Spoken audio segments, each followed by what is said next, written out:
Hello friends, అందరికీ నమస్తే అండి. ఈరోజు మరొక సమ్మర్ స్పెషల్ వీడియో ఏమిటి అంటే పెరుగు మిరపకాయలను ఎలా చేసుకోవాలి అన్నది ఈ వీడియోలో మీకు షేర్ చేయబోతున్నానండి. వాటి కోసమని ముదురు పచ్చిమిర్చిని తీసుకుని వాటిని కాస్త శుభ్రంగా కడిగేసి అవి కాస్త తడి లేకుండా మజ్జికి ఇక్కడ నేను వీడియోలో చూపిస్తున్న మాదిరిగా తొడుము భాగాన్ని కొద్దిగా చివరి భాగాన్ని కొద్దిగా వదిలేసి మజ్జికి పిన్నీస్తో కానీ చాక్తో కానీ ఈ మాదిరిగా కట్ చేసేసుకొని ఆ తర్వాత మిరపకాయలకి సరిపడా పెరుగు సరిపడా ఉప్పు తీసుకుని అది కాస్త ఒకసారి కలిపేసుకొని బాగా మజ్జిగలా గిలక పెట్టేసుకొని అందులో తగినన్ని నిమ్మకాయలను పిండుకొని అది కూడా మరొకసారి గిలక పెట్టేసుకొని ఆ తర్వాత సరిపడా నీళ్ళు వేసుకోవాలి. పెరుగు క్వాంటిటీ ఎంత అయితే అందులో అంతే నీళ్ళని వేసుకొని ఆ తర్వాత ఇలా మరొకసారి గిలక పెట్టేసుకొని గిలక పెట్టిన పెరుగును కాస్త ఇలా పచ్చిమిర్చిలో వేసేసుకుని అది కాస్త బాగా కిందకి మీదకి కలిపేసి ఆ మిరపకాయలు అన్నవి 3 రోజుల పాటు బాగా ఊరనివ్వాలి. ప్రతిరోజు కూడా పైకి కిందకి కలుపుతూ ఉండాలి.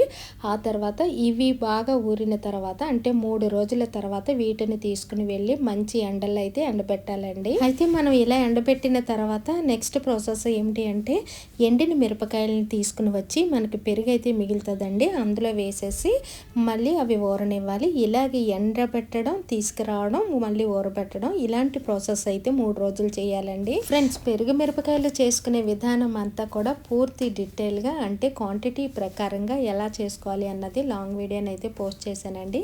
ఇంట్రెస్ట్ ఉన్న వాళ్ళు ఆ వీడియోని చూడండి ఫ్రెండ్స్. అయితే చివరిగా పెరుగు మిరపకాయలు అన్నవి బాగా ఎండిన తర్వాత ఇలా తెచ్చుకొని మనం ఆయిల్లో ఫ్రై చేసుకుని పప్పులో కానీ చారులో కానీ సాంబార్లో కానీ ఎందులోకైనా సరే టేస్ట్ అయితే చాలా అంటే చాలా అద్భుతంగా ఉంటుంది. సంవత్సరం పాటు నిల్వ ఉండే పెరుగు మిరపకాయలని ఈ విధంగా చేసుకున్నామంటే మనకి చాలా ఉపయోగపడతాయి ఫ్రెండ్స్, సంవత్సరం అంతా కూడాను. మరి ఆలస్యం ఎందుకు, మీరు కూడా ట్రై చేసి ఎలా వచ్చాయో నాకైతే ఒక కామెంట్ పెట్టేసి వీడియో కానీ నచ్చినట్టయితే లైక్ చేసేసి షేర్ చేసేసి సబ్స్క్రైబ్ కూడా చేసేసుకోండి ఫ్రెండ్స్.